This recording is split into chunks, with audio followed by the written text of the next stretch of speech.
लोकसभा विधानसभा निवडणुकीचे पडघम वाजतायत। दोन्ही काँग्रेसची आघाडी झाल्याचं समजतंय।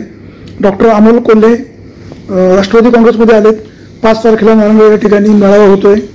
राष्ट्रवादी काँग्रेसचं शिष्टमंडळ सत्यशीलदादा शेरकर आपल्याला भेटून गेल्याचं समजतंय।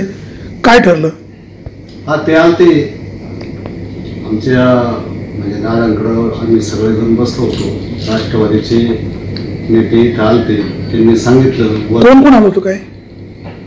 ते अतुल शेठ होते, शरदराव होते, अध्यक्ष होते पांडुरंग पवार, ही सगळी त्यांची मंडळी आली होती। काय प्रस्ताव?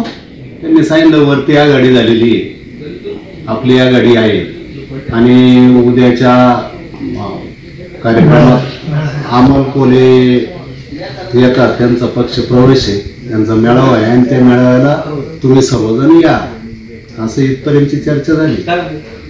मग काय ठरलं? मग आम्ही त्यांना सांगितलं वरती आघाडी झाली, राज्यात आघाडी झाली, इथपर्यंत बरोबर जरी असलं तरी लोकसभेला आम्ही तुम्हाला मदत करतो, तुमच्या बरोबर येतो, विधानसभेला तुम्ही आमच्या बरोबर आलंच पाहिजे, तर ती आघाडीला महत्व आहे। म्हणजे जुन्नर तालुक्यामधून काँग्रेस पक्ष लोकसभेला राष्ट्रवादीला मदत करणारच आणि विधानसभेला राष्ट्रवादी काँग्रेसला साथ द्यायला हवी। हो बरोबर ना। म्हणजे जुन्नरचा विधानसभेचा उमेदवार काँग्रेसचा असेल? हो काँग्रेसचा असेल। आम्ही गेली 2-3 वर्षापासून आमची मागणी आहे का विधानसभेला उमेदवार जो तालुक्यात असेल तो काँग्रेसचाच असेल। काय ठरलं? प्रस्तावाचं काय ठरलं? मग प्रस्तावाचं सांगितलं त्यांना, ठरतंय आमच्यात आम्ही सगळे कार्यकर्त्यांची चर्चा केली पाहिजे। आदरणीय दादा आम्ही सर्वजण बसलो होतो, सर्व कार्यकर्त्यांची चर्चा करून बघू, उद्या सांगू काय करायचं।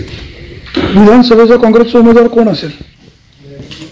विधानसभेचा एक सत्यशील दादा, जे पूर्वी बोललोय आजही तेच बोलतो, उद्याही तेच बोलणार।